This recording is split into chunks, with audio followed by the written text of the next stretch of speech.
Insulin 100 வருடங்களுக்கு முன்னால் கண்டுபிடிக்கப்பட்ட ஒரு ஹார்மோன். இந்த இன்சுலின் மட்டும் கண்டுபிடிக்கப்படலைன்னா இன்றைக்கி பல லட்சக்கணக்கான மக்கள் உயிரிழந்திருப்பாங்க சர்க்கரை நோயால்.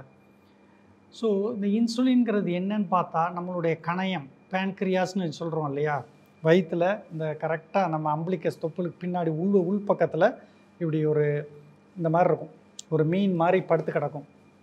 அதுதான் பேன்க்ரியாஸ், கணையம். இதுலேருந்து பீட்டா செல்ஸ் என்று சொல்லக்கூடிய ஒரு இதுலேருந்து செக்ரீட் ஆகிறது தான் இன்சுலின். இதோடைய வேலை என்னென்னா, நம்ம சாப்பிட்ற சாப்பாடு இருக்கு இல்லையா, எல்லா சாப்பாடும் அல்டிமேட்டாக குளுக்கோஸாக கன்வெர்ட் ஆகும். அந்த குளுக்கோஸை அப்படி எனர்ஜியாக ஏடிபின்னு என்று சொல்லக்கூடிய எனர்ஜி கரன்சின்னு சொல்லுவாங்க. இந்த ஏடிபி தான் ஒவ்வொரு செல் ஃபங்க்ஷனிங்கும் உள்ள எனர்ஜி கரன்சி.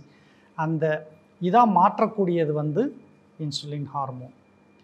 ஸோ இது நேச்சுரலாக எங்கே முக்கியமாக நடக்கும்னு பார்த்தீங்கன்னா, தசைகள், மசில்ஸ், அடிப்போஸ் டிஷ்யூ என்று சொல்லக்கூடிய கொழுப்பு உள்ள இது, லிவர், ஸோ மற்ற எல்லா செல்ஸ்லேயும். ஸோ மேஜர் இந்த 3 ஏரியாவில் தான் பார்த்தீங்கன்னா இந்த குளுக்கோஸை எனர்ஜியாக கன்வெர்ட் பண்ணுறதுக்கு இன்சுலின் ஆக்ட் பண்ணிகிட்ருக்கும். ஸோ இந்த இன்சுலின் வந்து நார்மலாக நல்லா இருக்கணும்னா, பீட்டா செல்ஸ் நல்லா இருக்கணும்னா சின்ன பிள்ளையிலேருந்தே நம்ம கவனமாக இருக்கணும். சும்மா சின்ன பிள்ளைங்களுக்கு வந்து milk chocolates daily 2 milk 3 daily சாப்பிட்றது சின்ன குழந்தை தானே, செமிச்சிடும், தவறானது.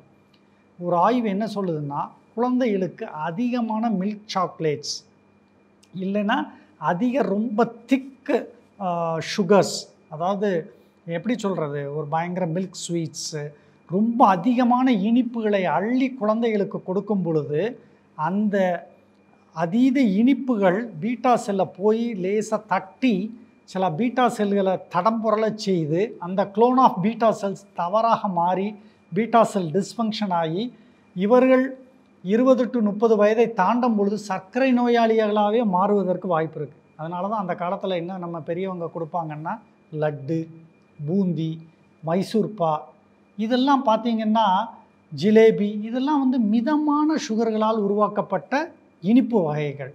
இதுகளில் அதிக பாதிப்புகள் ஏற்படாது. 2வது சைஸ் பெருசாக இருக்கும், ஒன்று தான் சாப்பிட முடியும் குழந்தையால்.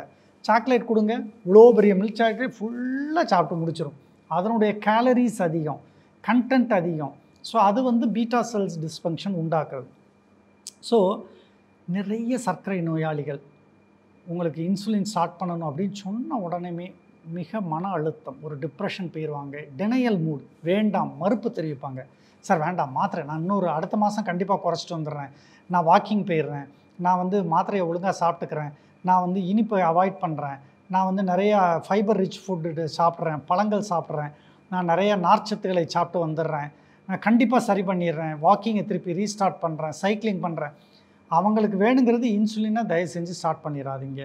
ஏன்னா இது வந்து மக்கள் மத்தியில் இருக்கக்கூடிய ஒரு மித்து பார்த்துக்கோங்க. அதாவது இன்சுலின் ஆரம்பித்தா அது உடலுக்கு கேடு அப்படிங்கிற மாதிரி.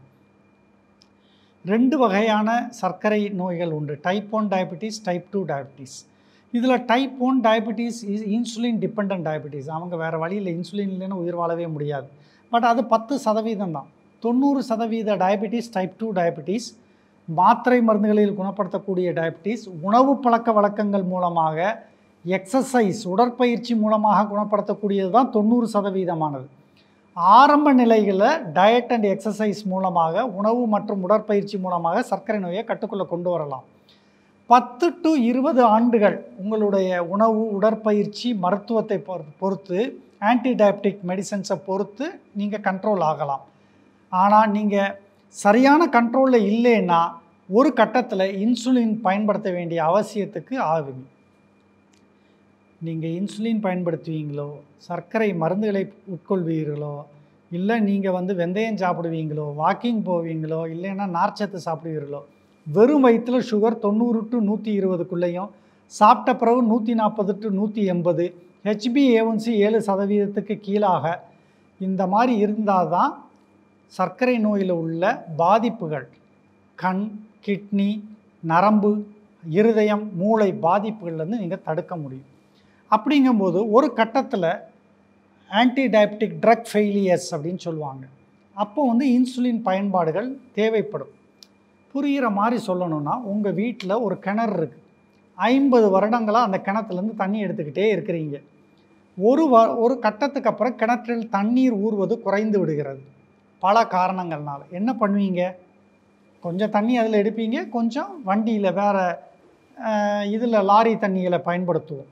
இதே மாதிரி தான் பேன்க்ரியாஸ் என்ற கிணற்றில் இன்சுலின் சுரக்கும் வரைக்கு பிரச்சனை இல்லை. ஒரு கட்டத்தில் அந்த சுரக்கிற தன்மை குறையும் பொழுது கொஞ்சம் மாத்திரை, கொஞ்சம் இன்சுலின்கிற பேலன்ஸ் வரும். ஒரு கட்டத்தில் கம்ப்ளீட்டாக இன்சுலின் செக்ரீஷன் இல்லாத நிலைக்கு போகும்போது முழுக்க இன்சுலின் டிபெண்ட்டுக்கு அந்த நோயாளி தள்ளப்படுகிறார். சரி, இந்த இன்சுலினில் என்ன வகைகள் இருக்குதுன்னு பார்த்தா ultra short acting, intermediate acting, long acting இருக்குது. அல்ட்ரா ஷார்ட் அப்படின்னா என்னது? மிக குறுகியது. பார்த்திங்கன்னா இந்த இன்சுலின் பயன்படுத்தினீங்கன்னா 20-15 நிமிடங்களில் அந்த சாப்பிட்டுட்டு போட்டுக்கலாம், இல்லை சாப்பிட்றதுக்கு 10 நிமிஷம் முன்னாடி போட்டுக்கிட்டால் போதும். இந்த இன்சுலினை 3 நேரம் போட்டுக்கிட்டிங்கன்னா 3 நேரம் அந்த சாப்பாட்டினால வர்ற சுகரை கண்ட்ரோல் பண்ணிடும். ஒரு 30 to 60 மினிட்ஸில், ஒரு அரை மணி டு 1 மணி நேரத்தில் அந்த ரீச் பீக் ஆயிரும். இன்சுலின் சுகரை கண்ட்ரோல் பண்ணுறது 3 to 4 மணி நேரத்துக்குள்ளே அதனுடைய இது சுகர் கண்ட்ரோல் பண்ணுற திறன் குறைஞ்சிரும். ஸோ அதனால் இது இப்போ 3 நேரம் சாப்பிட்றவங்க கரெக்டாக அந்த டக்குன்னு அந்த இன்சுலினை போட்டுக்கிட்டு இருக்கலாம். Ultra short acting insulin. ரொம்ப பிஸியாக இருக்கிறவங்க எப்போ சாப்பாடு தள்ளி போதோ அந்த டைமில் கரெக்டாக 10-15 மினிட்ஸ் முன்னாடி போட்டுக்கிட்டால் போதும். மறந்துட்டால் சாப்பிட்ட பிறகும் போட்டுக்கலாம். இது அல்ட்ரா ஷார்ட் ஆக்டிங் இன்சுலின். இப்போ நிறைய பயன்பாடில் இருக்குது. ஷார்ட் ஆக்டிங் இன்சுலின் இதுதான் பல காலங்களாக இருந்தது. இதை நீங்கள் அரை மணி நேரங்களுக்கு உணவுக்கு முன்னே எடுத்துக்கொள்ளணும். 1 to 2 மணி நேரத்தில் அது பீக் ஆகும். ஒரு 4 to 5 hours ஆக்ஷன் இருக்கும். இதையும் 3 நேரங்கள் எடுத்துக்கொள்ளலாம். இது கண்டிப்பாக சாப்பிட்றதுக்கு அரை மணி நேரம் முன்னாடி எடுத்துக்கணும். மறந்துட்டுலாம் எடுத்துக்கொள்ள முடியாது. இன்டர்மீடியட் ஆக்டிங், இன்டர்மீடியட்னா மிதப்பட்டது, 12 to 14 மணி நேரங்கள் பயன்பாடு இந்த இன்சுலின். சில பேருக்கு ப்ரீ மிக்ஸ்டு இன்சுலின் சொல்லுவாங்க. ஷார்ட்டையும் இன்டர்மீடியட்டையும் மிக்ஸ் பண்ணி 2 நேரமாக கொடுப்பாங்க உங்கள் டாக்டர்.